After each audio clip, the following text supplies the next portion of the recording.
This is where a lot of day traders get trapped in moves that they don't want to be in. Today we saw the NASDAQ testing key levels. We were in major demand zones, and overall the market's just been trading sideways, right? Anytime we get to the bottom of a range, we reverse and go back up. Anytime we test the top of a range, we reverse and go back down. We've literally been trading sideways for the past like 3-4 months now. And so the trade that I'm about to break down for you that I took today is a perfect example of exactly that. So in this video, I'm gonna pull up my chart. I'm gonna show you the trade that I took, why I took it, what I saw, and overall, where was the market at during this trade and why did it make sense for me to take this position. If you guys like this kind of content, be sure to smash the like button down below and subscribe to the YouTube channel. We're putting out free value every single day. Literally every single day, we're putting out tons and tons of value. So if you don't want to miss that, be sure to subscribe to the channel and let's get in the video. All right, so jumping into the chart here, this is where I took the big trade that I do want to talk about and why I took this. I did take some other little mini scalps up here along the way on this uptrend. Overall, closed at $850 per account. I trade 3 accounts, so 2,500 or so total on the day. Super happy with that. But I want to talk about this trade right here. Okay.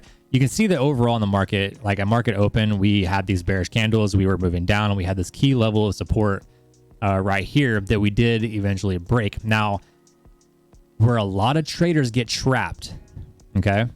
A lot of traders get trapped in this is we'll break liquidity and come back up. And in your head, you're still thinking short, okay? Because we've had all this bearish movement, we broke liquidity. But at the same time, we broke liquidity and buyers stepped up pretty aggressively. Okay, even just in this little area here, that's a 30-point move. All right, but scrolling out, let's just look at the bigger picture on what's happening. All right, we know that the market has been ranging out. If I go to the daily, look at this. We know that we've been in this range, right? We're not doing jack. All right, we're just basically moving sideways. We've had this little channel of support right here for the past 3 months, and we're just not doing anything. We're literally just ranging. And what happens? What has been the consistent theme the past 3 months is we'll go up and test the high of a range, we'll reject it, and then we'll get sold back off. We'll test the bottom of a range, and then it'll be support, and then we'll reverse and go back up. We've been just ranging back and forth, back and forth, back and forth for the past 3 months now. Okay, so why should today or tomorrow or even the rest of the month be any different? All right, though we do have tech earnings, which might move the market quite a bit, but why should we expect anything different than what's been happening the past 3 months? Okay, so keeping this in mind, right, that we're testing the bottom of these ranges here. Now, this is on the daily. Let's go to the hourly and let's really dissect this. Okay, so we know that we broke this key level of support right here at, what is this, 600-ish, 590-ish, right? So we know we've had this strong support that we did end up breaking it, and we broke that literally today, all right, 4 a.m., okay? We broke that support. Now, one thing we want to look for is to not get trapped in trying to short sell down at the very bottom of this range, because again, what we've experienced is we'll break liquidity or we'll test the bottom of ranges, and then they'll immediately get reversed because that's exactly what we're doing is we're ranging. All right. So thinking as trying to step outside of the retail trader mindset, what do we think is going to happen down here? We know that big money can potentially get moved to buy down here and buy and trap all of these short sellers because we know that the retail trader is going to short this, right? There's all this weakness. We broke liquidity. Okay. There's all this weakness right here. And so we know that the retail trader is going to try to short this. But at the end of the day, this is a major key level with strong support, and we're in a major demand zone. What happens every time we get down in this area? We get bought up. Look, let's scroll back a little bit. Bang, we're in this range, bought up, came down, bought up again, got in this range, bought up again, got in this range, bought up again, got in the range, bought up again.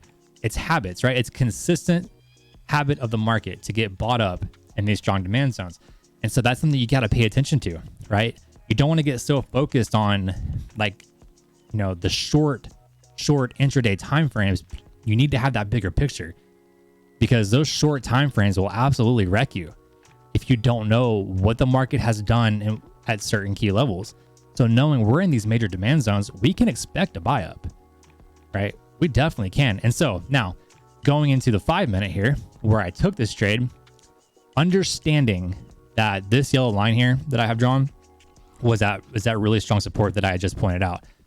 Knowing that we had broke it, and then we came down today on the 5-minute and broke this area of liquidity, broke this area of support and got bought up. Okay. And then the very next 5-minute candle, we were not able to push lower. All right. We could not push lower. We came up and tested the top here at 47 and came back down, retraced a little, but we could not push lower, indicating that buyers were there. So what all lined up for this trade? Well, we couldn't push lower. We already broke liquidity. All right. We already broke sell side liquidity. We couldn't keep pushing lower. We're in a strong demand zone. So why short? Right? Having the broader picture in mind, knowing that all of these confluences are lining up, why short? It makes sense to take the long because, one, we can't push lower. We're in that demand zone. The market has always reversed every time we tested key levels of either the lower end of a range or a higher end of a range. Everything lined up to take the short, and look what happens. Or take the long, excuse me. Take the long and look what happens. Bang. How many points is this? That's from 518 to 605 in one 5-minute candle. That's a huge move. Okay, so that right there essentially just tells us, look, buyers were present. We're doing the exact same thing that we've been doing the past 3 to 4 months.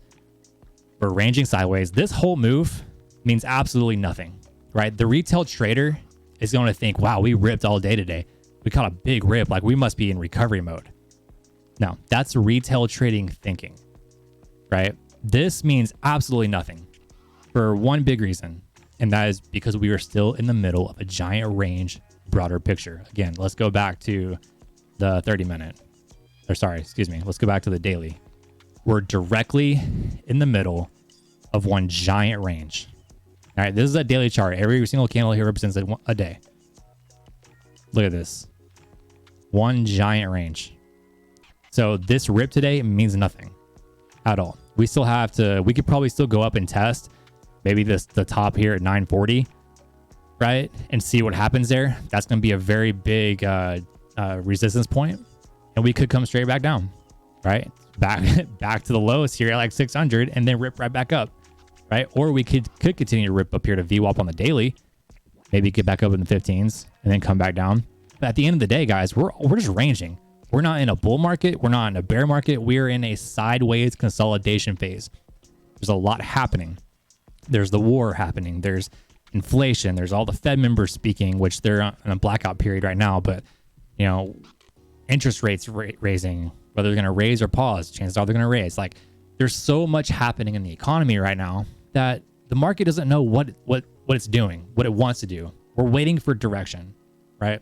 And when we get that direction, it will probably be a big move to the downside or the upside. In either direction, it will be a big move. And then we'll have clear direction. But this is why focusing on intraday levels can get you, right? Because you lose the bigger picture of the market. So with that in mind, the rest of this week, I'm looking to see if we can continue push higher because we did test the bottom of the range and held it. So I'm looking to see if we can continue the move higher just to get back to the more so top of the range.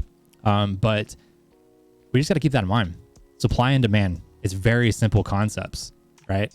Very simple concepts. We have a ton of demand down here, ton of buying, ton of supply up here, ton of selling.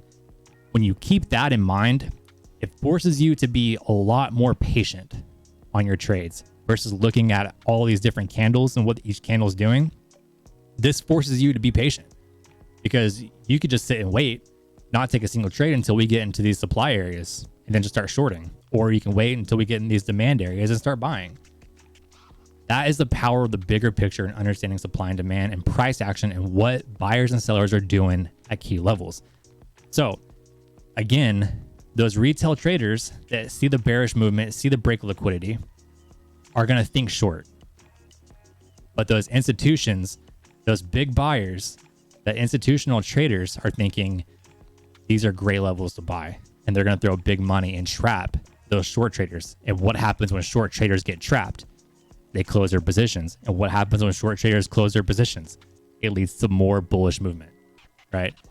Think like an institution, not like a retail trader. So if you guys enjoyed this video, be sure to like and subscribe to the YouTube channel if you want more daily content. Again, guys, we're putting out content every single day for freaking free. Like, this channel is going to be full of valuable content. So be sure to subscribe if you don't want to miss out on that. And I will see you in the next video. Cheers.